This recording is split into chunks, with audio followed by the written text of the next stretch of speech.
दोस्तों किसी भी स्मार्टफोन में अगर प्रोसेसर स्नैपड्रैगन 8 Gen 2 या Gen 3 हो तो वो स्मार्टफोन फ्लैगशिप नहीं बन जाता है। ठीक उसी तरह से किसी भी फोन में ग्लास बैक होने से वो फोन प्रीमियम नहीं बन जाता है। क्या बोला तूने? दोस्तों किसी भी फोन में सिर्फ 64 मेगापिक्सल का कैमरा हो जाने से वो बेस्ट कैमरा फोन नहीं बन जाता है।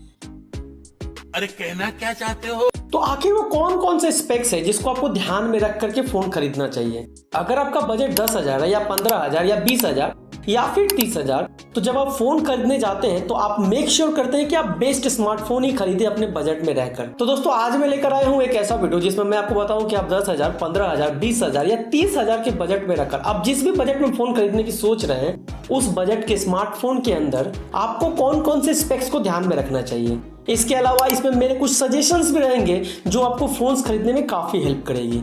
दोस्तों वीडियो की शुरुआत करने से पहले एक बात, अगर आपको मेरे इस वीडियो से हेल्प मिलता है तो आप मेक श्योर करें कि आप इस चैनल को सब्सक्राइब जरूर करें। तो दोस्तों मैं सबसे पहले एक सजेशन देना चाहता हूँ। हर इंसान को अपने स्मार्टफोन खरीदने को लेकर कुछ प्रेफरेंसेस होती है, उनकी अपनी कुछ पर्सनल चॉइसेस होती है। तो आप सबसे पहले एक कॉपी लें और उसमें अपने प्रेफरेंसेस, अपने चॉइसेस की एक लिस्ट बनाएं कि आपको फोन कैमरा के लिए खरीदना है या आपकी चॉइस एक पावरफुल प्रोसेसर वाले फोन की है। आप बैटरी बैकअप को ध्यान में रखकर फोन खरीदना चाहते हैं या आप गेमिंग को ध्यान में रखकर आप फोन खरीदने की सोच रहे हैं। ये सारे चीजों की चेकलिस्ट बनाने के बाद ही आप फोन खरीदने जाए, जिससे आपको फोन खरीदने में आसानी होगी। साथ ही साथ आप डिसाइड कर पाएंगे कि आप किस तरह के फोन खरीदने की सोच रहे हैं। अब आइए आपको बताते हैं कि 10,000 के अंदर जब आप फोन खरीदने जाए तो आपके फोन में एटलीस्ट क्या क्या चीजें होनी चाहिए। 4G फोन्स नहीं लीजिए, go for 5G phones. 5G phones हर जगह अवेलेबल हो गए हैं, तो अब आप 4G फोन्स को एकदम ही डिनाई कर दीजिए, by only 5G phones.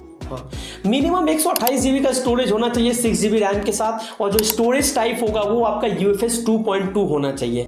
Performance के लिए अगर हम प्रोसेसर की बात करेंगे तो स्नैपड्रैगन 695 होना चाहिए या फिर डायमेंसिटी 6080 का प्रोसेसर होना चाहिए। बेसिकली जो मेन बात है वो ये कि जिसका अंततः स्कोर जो है वो 3.5 लाख के ऊपर हो, ऐसे ही फोन्स को आप खरीदने की सोचें दोस्तों। क्योंकि लो बजट के फोन में सबसे जो इंपॉर्टेंट चीज यही है ना, वो है इसका परफॉर्मेंस। अगर पहले ही CPU कमजोर रहा या उतना स्ट्रॉन्ग नहीं रहा तो 2 साल फोन चलाना मुश्किल हो जाता है। 90 हर्ट्ज का डिस्प्ले होना चाहिए, FHD+ मिल जाए तो बेटर है, नहीं तो HD+ एटलीस्ट होना चाहिए। आप मेक श्योर करें कि FHD+ ही मिले। बैटरी की बात करें तो 5000 mAh की मिनिमम बैटरी होनी चाहिए, फास्ट चार्जिंग होना चाहिए, 33 वाट एटलीस्ट चार्जिंग जो होना चाहिए, साइड माउंटेड फिंगरप्रिंट होनी चाहिए। सेंसर में फिजिकल जायरोस्कोप होना चाहिए, Android 14 out of the box कम से कम होना चाहिए, 1 साल का कम से कम अपडेट्स होने चाहिए। UI के ऊपर आप थोड़े बहुत ध्यान दीजिएगा, बहुत सारे ब्लॉटवेयर नहीं होने चाहिए। अब आपका बजट अगर 15,000 है तो इस बजट के अंदर में आप जो फोन्स खरीदने वाले हैं उनके अंदर क्या क्या स्पेक्स होने चाहिए। अगेन बोलूंगा मैं 5G फोन्स लीजिए, सारे फोन्स 5G ही लीजिए। मिनिमम 128 GB का स्टोरेज होना चाहिए, 8 GB रैम जो होने चाहिए वो आपका मिनिमम होना ही चाहिए। स्टोरेज टाइप में आपका UFS 2.2 होना चाहिए। अगर डिस्प्ले की बात करेंगे तो अगर आपके फोन में एमोलेड डिस्प्ले है तो 90 हर्ट्ज एटलीस्ट होना चाहिए। अगर FHD है तो आप 90 हर्ट्ज या 120 हर्ट्ज दोनों में से कोई भी प्रेफरेंस चूज कर सकते हैं। लेकिन अगर IPS डिस्प्ले है तो आप 120 हर्ट्ज के नीचे सोचिए मत, 120 हर्ट्ज मिनिमम आपका होना ही चाहिए। स्टीरियो स्पीकर्स होने चाहिए। अगर आप मल्टीमीडिया बहुत ज्यादा कंज्यूम करते हैं तो साइड माउंटेड फिंगरप्रिंट ठीक है, बट इस बजट में आप इन डिस्प्ले फिंगरप्रिंट को चूज करिए। कैमरा की बात करेंगे तो ड्यूल या ट्रिपल कैमरा सेटअप में जाइए। अल्ट्रा वाइड सेंसर का ध्यान दीजिए, अल्ट्रा वाइड सेंसर इस रेंज में फोन्स जो है वो आने लगे हैं। 2 मेगापिक्सल वाले जो सेकेंडरी कैमरा होते हैं इन फोन्स को अब आप अवॉइड करना शुरू कर दीजिए। Android 14 out of the box minimum requirement है, Android 15 रहा तो बेस्ट है। 1 साल का कम से कम मेजर अपडेट्स होना ही चाहिए। अब आपका बजट अगर 20,000 है तो इस रेंज में आपका स्टोरेज बहुत इंपॉर्टेंट है। अगर आपका बजट 20,000 है तो कम से कम 256 GB का स्टोरेज और 8 GB का रैम होना ही चाहिए। रैम 12 GB का हुआ तो बेस्ट है। स्टोरेज टाइप में आपका UFS 2.2 मिनिमम होना चाहिए।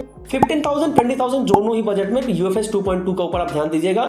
प्रोसेसर बहुत जरूरी है इस बजट के फोन में, तो प्रोसेसर मिनिमम क्वालकॉम स्नैपड्रैगन 778 होना चाहिए या फिर डायमेंसिटी 7050 होना ही चाहिए। अगर लेटेस्ट की बात करूं तो स्नैपड्रैगन 7S Gen 2 का होना चाहिए। मोटा मोटा बात करेंगे तो जिसका अंततः स्कोर 5.5 लाख के ऊपर है, ऐसे प्रोसेसर को आप चूज करिए इस बजट रेंज में, क्योंकि इस प्राइस रेंज में परफॉर्मेंस मस्ट है।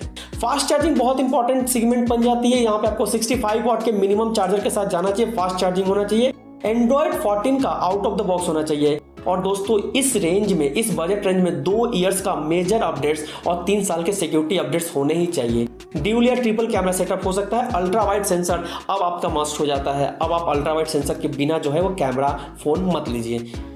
दोस्तों आपका बजट अब अगर 30,000 है तो इस बजट रेंज में आपका स्टोरेज जो होता है वो 256 GB का होना चाहिए। रैम जो है वो 8 GB हो, ठीक है, नहीं तो 12 GB का रैम होना ही चाहिए। एक इंपॉर्टेंट चीज इस बजट में आप नोटिस जरूर करिएगा, स्टोरेज टाइप UFS 3.1 इस बजट के फोन में होना ही चाहिए। अब इस बजट में चूंकि आप बहुत ज्यादा पैसे लगा रहे हैं तो आप चाहेंगे कम से कम 2 या 3 साल तक आपका फोन चले, इसलिए इसका मतलब ये हुआ कि परफॉर्मेंस इसका जबरदस्त होना चाहिए। तो परफॉर्मेंस के लिए जिस प्रोसेसर को आप चूज करेंगे, मेक श्योर उसका अंततः स्कोर जो है वो 8 लाख से 1 मिलियन तक होना ही चाहिए। डिस्प्ले की बात करेंगे तो 6.67 इंच का FHD प्लस एमोलेड डिस्प्ले मिल जाएगा। अब इस प्राइस रेंज में एमोलेड डिस्प्ले से नीचे आप कुछ मत सोचिए, एमोलेड डिस्प्ले आपको आसानी से मिल जाएगा। 120 हर्ट्ज का स्क्रीन रिफ्रेश रेट अब मस्ट हो जाता है। इस प्राइस रेंज में आप कर्व्ड स्क्रीन डिस्प्ले की तरफ ही जाइए, आप कर्व्ड स्क्रीन डिस्प्ले लेना शुरू कर सकते हैं क्योंकि इस रेंज में वो मिलना स्टार्ट हो जाती है। हाँ, अगर आप गेमिंग खेलते हैं तो फ्लैट स्क्रीन चूज कर सकते हैं, पर लुक वाइज वो इस बजट में कर्व्ड स्क्रीन होना चाहिए। बहुत कूल लगता है देखने में, 1200 निट्स की पीक ब्राइटनेस होनी चाहिए।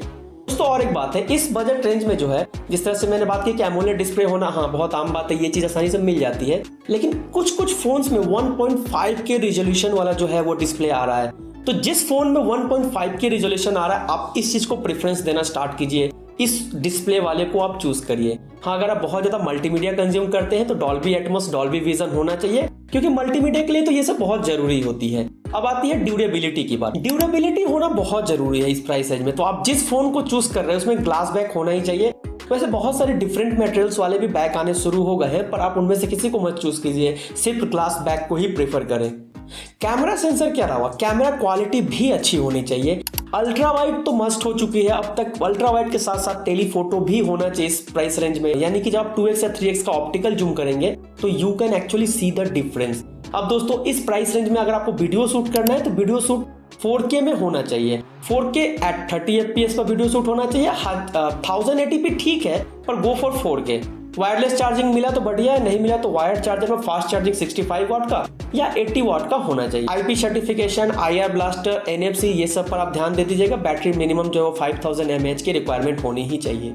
दोस्तों 30,000 का जो बजट है ना, इसके अंदर इतनी सारी चीजें हैं जो एक नॉर्मल इंसान जो फोटोज, मल्टीमीडिया या वीडियो शूट करता है ना, साथ ही साथ परफॉर्मेंस और लुक भी इसका काफी अच्छा रहा, तो आप इस बजट में वो सारी चीजें जो है एक साथ पा सकते हैं। दोस्तों इसके अलावा एक सजेशन ये है कि आप जिस भी फोन को खरीद रहे हैं उसको 2 साल बाद का सोच कर खरीदें।